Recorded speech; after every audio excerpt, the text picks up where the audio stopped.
What's going on, guys? David here, Diecast Life and Death. So, I was part of a discussion. Nope, not that's not fair. I was watching a discussion the other night, and I heard some things that kind of troubled me, and not that I'm mad about it. I don't want anyone to think I'm upset about what was said. Um,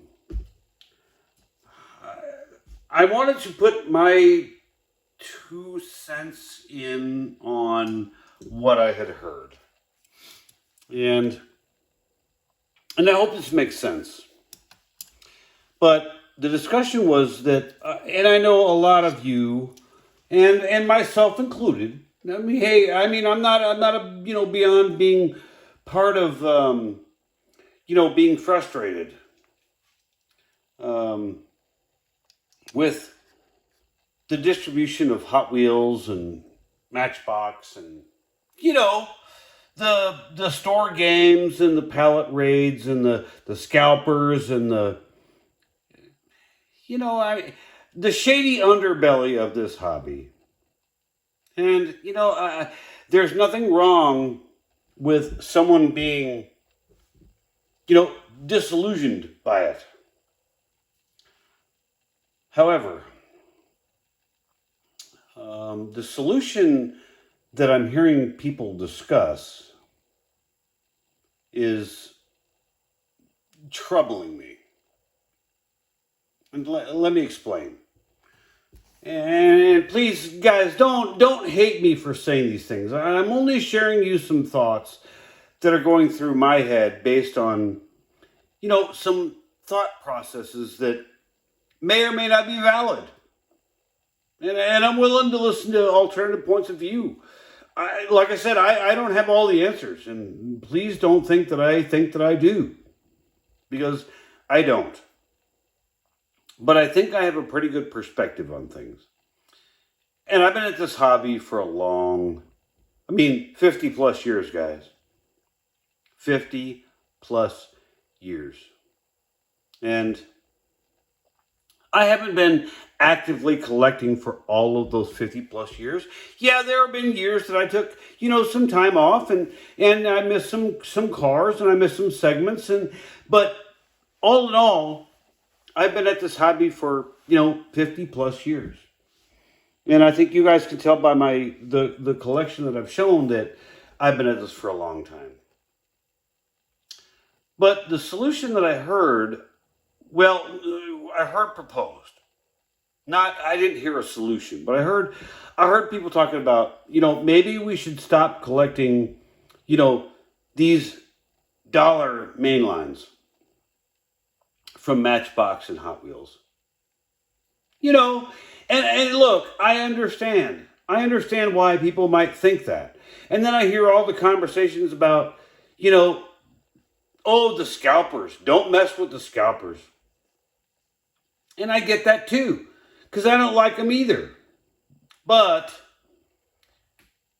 kind of had a little thought process go through my head after hearing all of these people saying that they might just go to now start collecting premium and ultra premium diecast instead of these dollar mainlines. And look, I can see why somebody might, come to that conclusion or to that answer.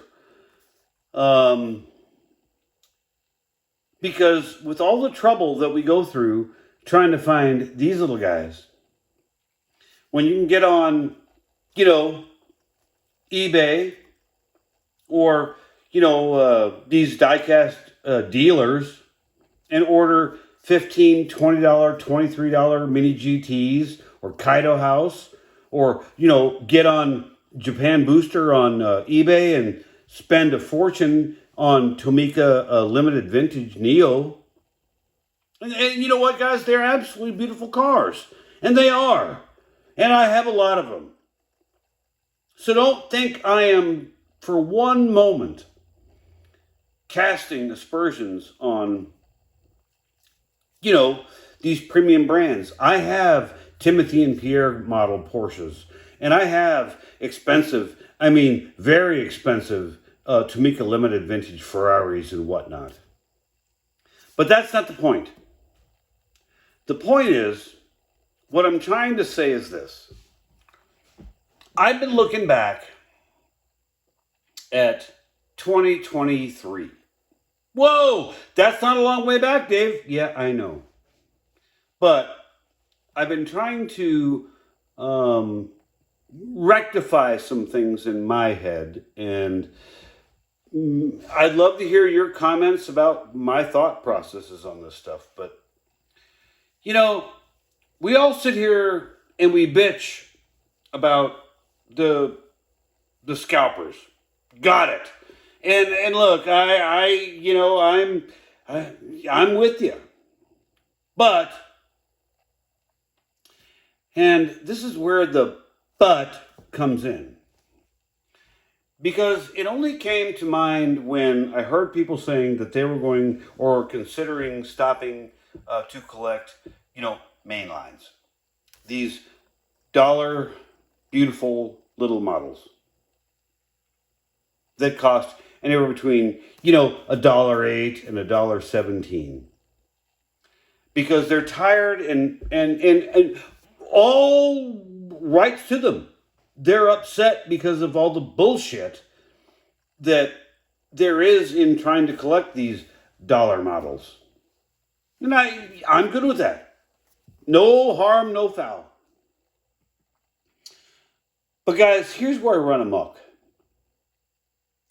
So I've been watching the, cases A through J unboxings from like Ministry of Diecast and YTH. And, I'm just saying, I'm watching these videos in Lamley and etc.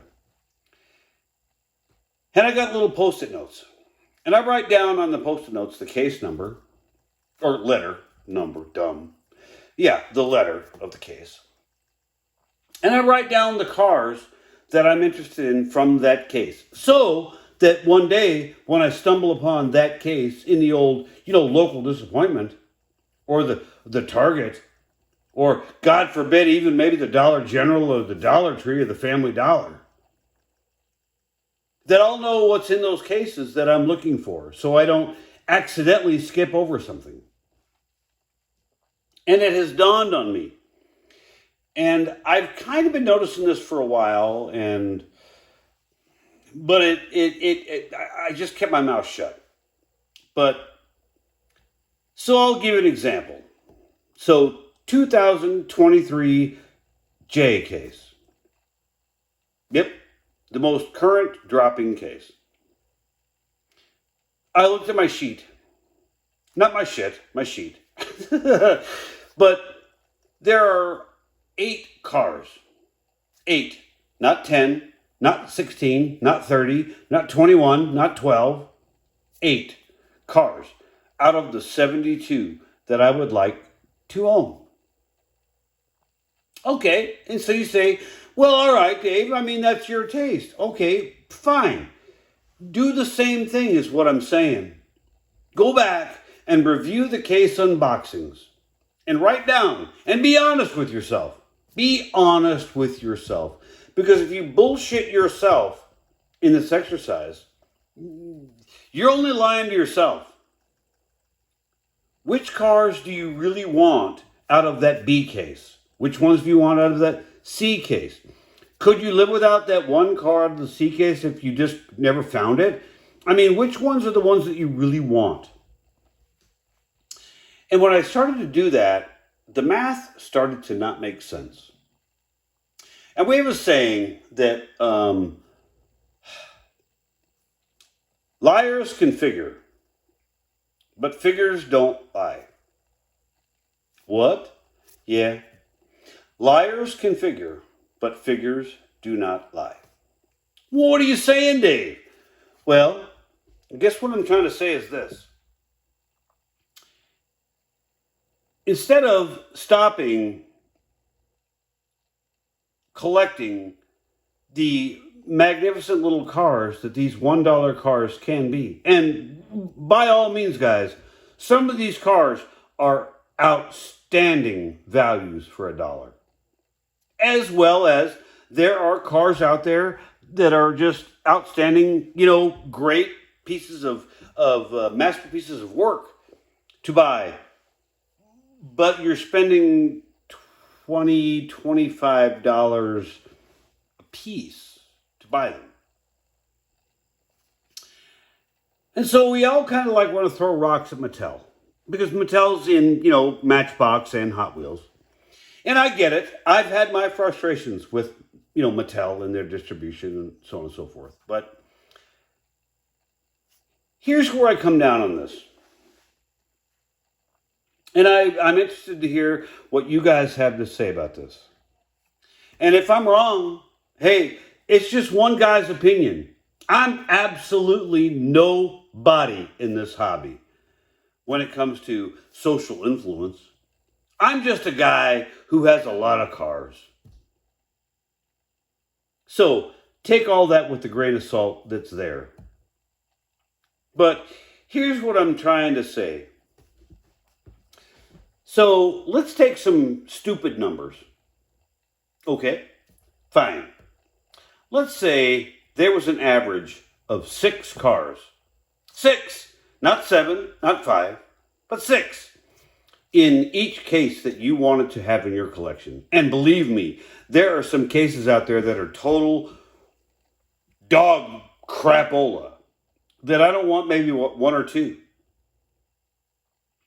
But for the sake of argument, we're going to go with 6 per case. Well, there are 15 cases that come out each year, right? A through Q without, I or O.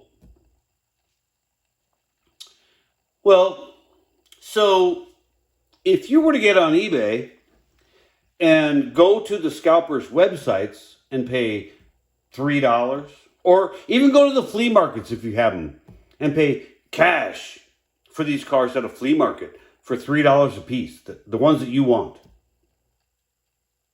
how much money would you spend buying all of the cars you wanted out of those 15 cases over that Mattel run for the year of Hot Wheels and or Matchbox? I mean, honestly, guys, I'm not telling you how to think or how to feel. I'm just throwing these thoughts out there because it kind of dawned on me that although we hate the scalpers secondary market, but we also hate running around like chickens with their heads cut off to all the local disappointments and all the Targets and all the local stores, the Family Dollars, the Dollar Tree, and the Dollar Generals, etc., to find nothing. But there is a cost to that. And you say, okay, fine. Well, there's a cost to that, Dave. Yep, there is. There's a cost of time. Is your time worth anything to you? Do you want to be out hunting these cars at 6:30 in the morning so you can make a pallet raid and maybe find a super treasure hunt? And then that's a whole other argument. We'll get to that in a minute. But if you could buy every car you wanted from Mattel for $3 a car at a flea market from a secondary market person and never have to wake up at ungodly hours or go try and, buy store employees coffee or whatever. You always hear the stories. If you could do it without having to do that and get all 6 of the cars you wanted out of each case, and we're assuming that there are 6 cars in each case that you guys want, and I would bet that there are maybe some cases that have 3, some might have 4, some might have 7, but I'm using the number as 6 because that's probably pretty accurate. Now, so that brings us to the whole subject of, well, yeah, Dave, but if you do that, you're never going to find a super treasure hunt. Okay, fair enough. Got it. Not disagreeing. But how many of the super treasure hunts do you really want? I mean, really. And I mean, this is not a question that I can answer for you. This is a question that I want you to ask for yourself. Because if you're hunting the treasure hunt, super, not the main, the mainline prize, the super treasure hunt. If you're hunting that because you know you can use it to trade, or, God forbid I say this, sell. Hey, I get it. I like to find chase cars too. And I have found a lot of them in my lifetime. So I am not immune to this. I'm just bringing another perspective to this whole thing about abandoning Hot Wheels and Matchbox and moving over to the premium models. Okay. So let's say out of a year, if you want to own all 15 super treasure hunts, which I can't imagine because, quite frankly, some are subpar. And if you're not willing to admit that, I mean, the tuned Batmobile should be the first criteria that you should ask yourself. How much would you go out and pay for a tuned Batmobile? Cash, out of your pocket, if you never found one. Would you give $25 for it? I know I wouldn't. Would you give $10 for it? I know probably I wouldn't because I don't want the damn thing. But that's me. Comments below, guys. Like I said, I'm just trying to at least look at this whole argument from a completely different angle. And I'm obviously not unwilling to listen to thoughts from you guys. Because, hey, I could be wrong. But if you look at how much it's going to cost you to buy a Timothy and Pierre Super Premium, or buy 2 Mini GT or 2 Kaido House cars, the cash it's going to take to buy those 2 cars, plus shipping, you can buy the super treasure hunts that you want. The ones that you really want, you can buy them. You can buy them. Now, yes, there are some out there that are more money. Undoubtedly. I'm just saying, take a peek at what you really want to own and how much money it would cost to buy it from, a scalper. Because I don't like them either. But the more I look at the math on it, and the more I look at the wear and tear on my car or my truck, and the wear and tear on my wallet from oil changes and gas, and is it really worth it? Is it really worth it? Now, there's a saying that we have down here in the South. And I'm sorry for you northern guys that may or may not get this, but we have a saying called, don't forget who brought you to the dance. Because there's always going to be that one girl that may be that one little trophy that you go, oh my goodness, who is she? And I get it. But remember, the one that you got to take to the dance was the one that accepted your invitation to take to the dance. And you did not ask her to go to the dance because you thought she was hideous. Don't forget who brought you to the dance. Hot Wheels for $1, $1.07, $1.08, $1.18 here in the U.S. They're a bargain. They are a bargain compared to 15, 17, 18, 23, 24, $27 a car. You know, like I said, guys, I'm not trying to rant. I'm not trying to change your mind. I'm just telling you how I kind of see things. And even if you had to buy these cars for $3 at a flea market that were $1, hold on. The cars are $1.07 or $1.18 or $1.25. So if a guy's selling them at a flea market for $3, how much is he really making?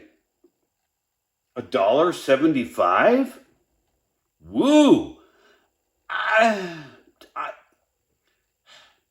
Let me ask you this. What wouldn't you do to not make $1.75? Meaning, I'm not going to get up at 6 o'clock in the morning to go run around like a chicken with my head cut off to go make $1.25 or $1.75 or whatever. You know, these little cars, these dollar cars, are fantastic little models when you buy the ones that you like and you buy the ones that you want. And, you know, you want to buy the ones that you want to customize. Hey, I get it. Then go out there and find the ones that you want to customize and then be done with it. You know, you can still hunt on occasion when you see, you know, one of these Ministry of Diecast or somebody comes out and says, here's the next case and these cars are in it. And you go, dude, I need that one to do some massive customs. I want at least 6 of those or 7 of those or 8 of those. Fine. Then you can go out and find those for $1, $1.18, $1.07. But you don't have to be out every day of the year trying to find all of these stupid,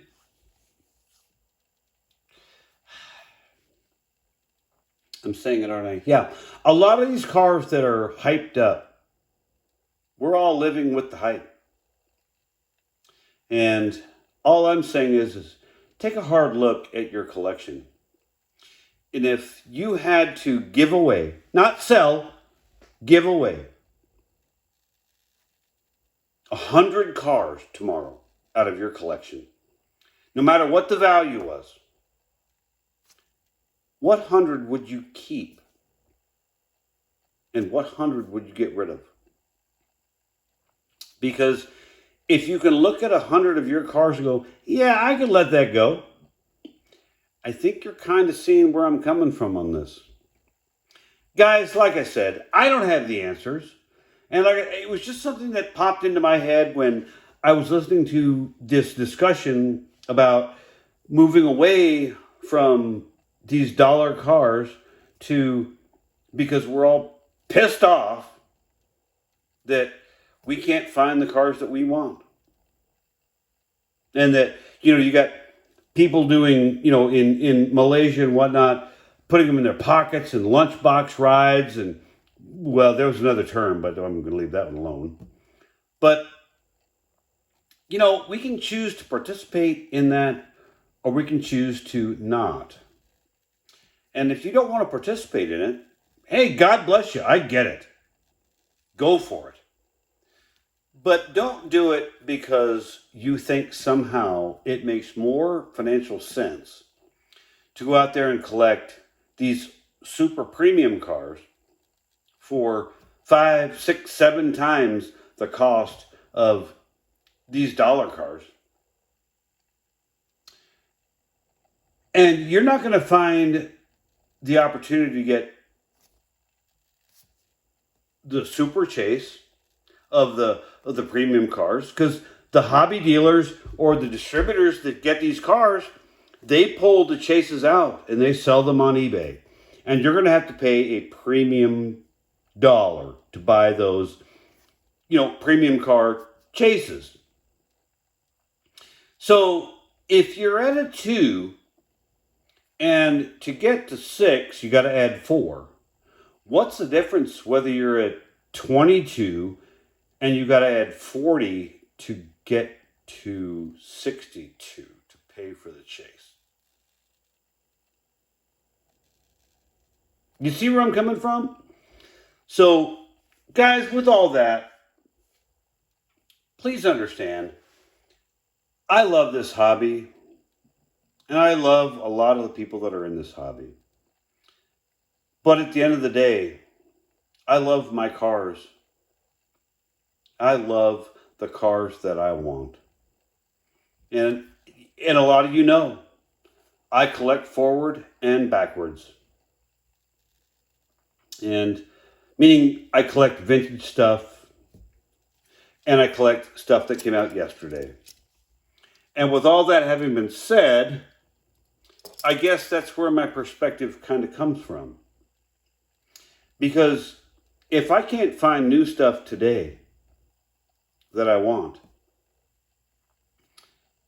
I can always find stuff that I want from 10, 15, 20, 30 years ago. And I'm paying less for some of those cars that are mint in package than I would to buy a Mini GT. And I'm not picking on Mini GT. I love them. I have a bunch of them. But I'm just saying, don't sacrifice where you came from. Because the dollar cars got you into the hobby. And if they got you into the hobby because you thought somehow you were going to make money on the hobby, then you weren't really in the hobby for being in the hobby. You were in the hobby for the money. Be in the hobby for the cars. And if you're in the hobby for the cars, then basically all I'm saying right now makes all the sense in the world.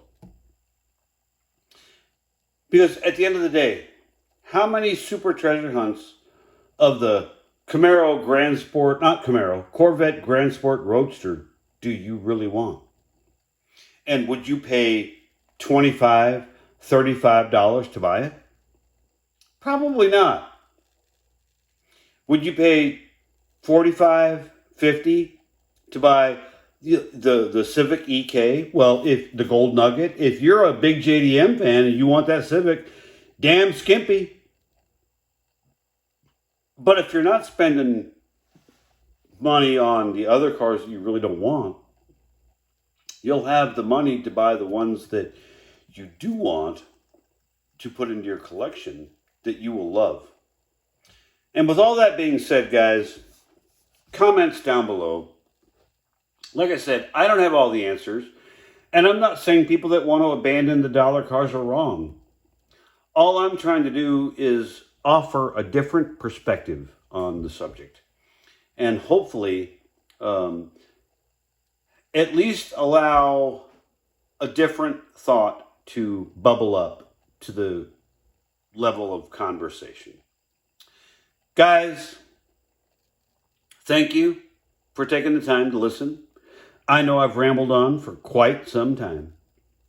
I hope some of this made sense. I hope I didn't sound like a complete nut job, which, hey, I mean, I might. But thank you for taking the time to spend with me while I totally shit the bed on telling you how I feel. Guys, we will see you on the next episode soon, and I hope to see you all, because I hope nobody is offended by this different take on the hobby. Guys, God bless. Keep your nose to the ground and your eyes on those pegs. There are cars out there. You just got to find them. And you can find them, on flea markets from the quote-unquote scalpers that are selling them for $3 or $4. Or you can find them on the pegs for $1.25. All good. There's no wrong or right to this. There's what's wrong or right for you. And with that, guys, do you. And only buy what you like and only buy what you really want. Because at the end of the day, there's probably only 40, 45 cars you really want from any year's worth of cases. Now, there may be a car you want 10 of. Got it. But that's you. Guys, with all that having been said, we'll see you in the next episode.